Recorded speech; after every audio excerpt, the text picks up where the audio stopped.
Hello everyone, how are you all doing today? I hope you're feeling good, but if not, don't worry. We're here to dive into a conversation about mental health. Sure, we may have missed Mental Health Awareness Month back in May, but every day is an opportunity to talk about the things we care about. Today I want to shine a light on something that often lurks in the shadows. Silence, and the difficulty many of us face when it comes to expressing our inner struggles. Silence can be a warm, cozy blanket, but it can also be a heavy, suffocating one. There are times when we desperately want to open up, but it feels like trying to find the light switch in the dark. Our words play hide and seek, and it seems impossible to capture those thoughts and feelings. A few years ago, I was going through a dark period in my life. The weight of my struggles was like an anchor pulling me deeper into the sea of despair. And for months, I physically couldn't bring myself to talk about it. It got so bad that all hope was lost. I never felt anything like that in my life, and I don't ever want to again.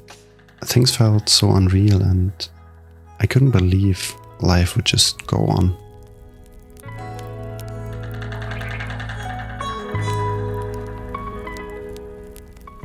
But I realized something back then.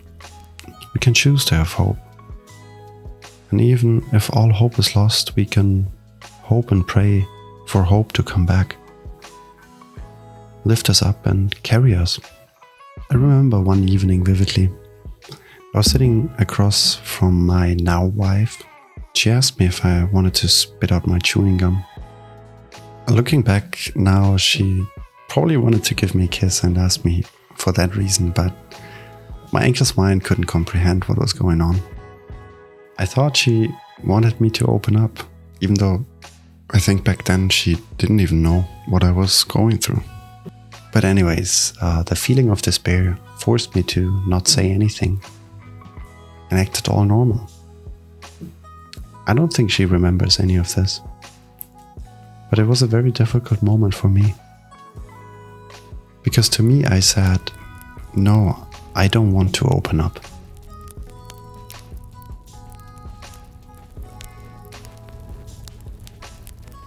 It's really fascinating how the anxious mind twists everything that happens.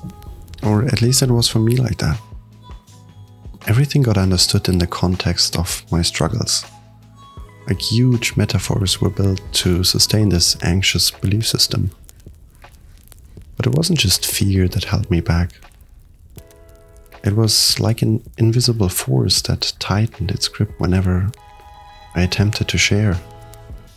Months passed in this painful silence, my struggles festering beneath the surface. Many people experience the same struggle. It's not just about willingness to open up. Sometimes it feels physically impossible. 1 in 4 people worldwide will experience a mental health issue at some point in their lives. So what can we do to break the silence and support each other better, especially when it feels impossible? For me, one of the things that helped me was hoping for hope. If there's no hope left, what else can we do? It got me back into the mindset of looking up, wishing for it to be better. Another thing that helped me was to take a step back in myself and watch myself, watch my thoughts and just let them pass by. If you're someone or you know someone that is facing overwhelming struggles, consider reaching out to a professional. They can provide guidance, even when words seem to fail. I think understanding that someone needs help and that they need time to find their voice was definitely a valuable lesson out of all this pity. So, learning to be patient and letting them know when you're there.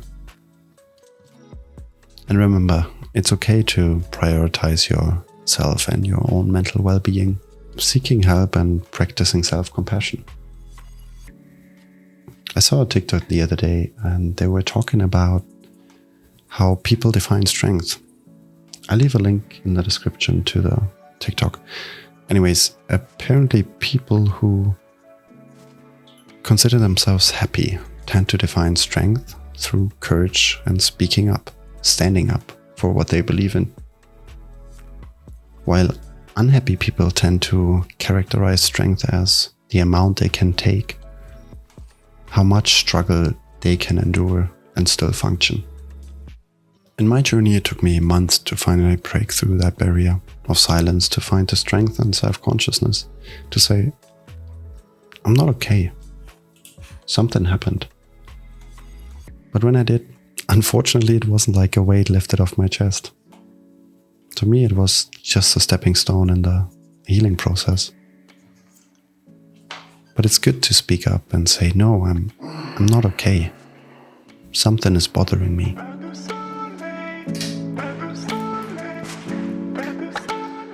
Until next time, take care of yourselves and those around you. May your spirits be lifted and your days colorful. And remember that even words feel impossible. There's always hope, even if it seems like there isn't.